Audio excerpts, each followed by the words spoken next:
Hello बच्चों, question states that name the type of mirror that do not show spherical aberration. तो हमें यहाँ पे बताना है कि हमें उस मिरर का नाम बताना है कि जो स्फेरिकल एब्रेशन को शो नहीं करता। तो सबसे पहले हम इसमें समझते हैं कि जो स्फेरिकल एब्रेशन होता है हमारे पास वो क्या होगा। नाउ फर्स्ट की कंसेप्ट फॉर दिस क्वेश्चन। तो सबसे पहले हम इसमें समझते हैं की कंसेप्ट। तो मैंने सपोज किया ये हमारे पास एक कनकेव मिरर है।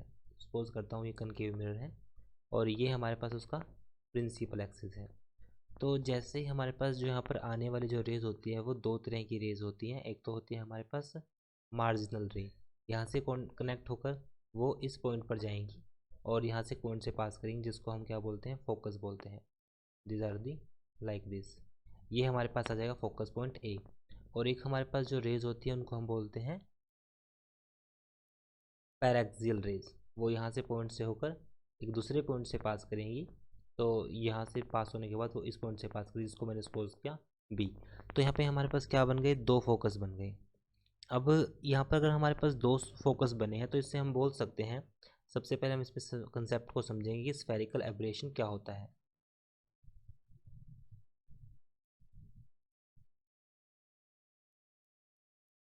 Spherical aberration it means we can say shift of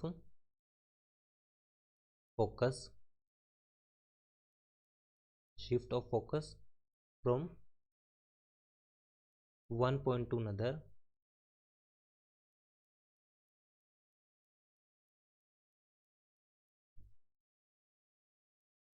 is known as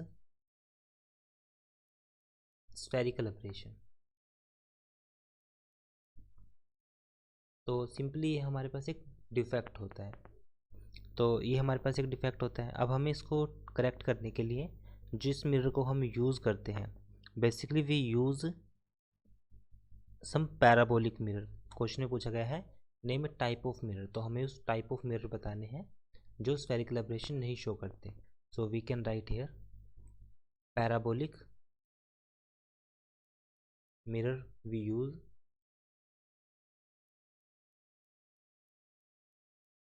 which do not show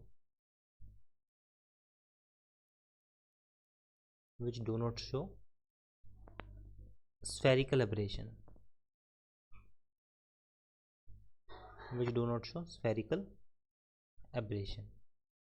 so right answer हमारे पास होगा इस केस में parabolic mirror. It is our answer because जो उसकी जो शेप होगी हमारे पास वो कुछ इस तरह से होती है, बहुत ही पैराबोलिक टाइप होगी, जिस पर आने वाली जो रेज होगी वो डायरेक्टली इस पॉइंट से रिफ्लेक्ट होकर एक पॉइंट से पास करेगी, जिसमें जितनी भी रेज होगी वो सब फोकस से पास करेगी। So we use parabolic mirror which do not show spherical aberration। It is our answer. I hope solution is understandable. Thank you.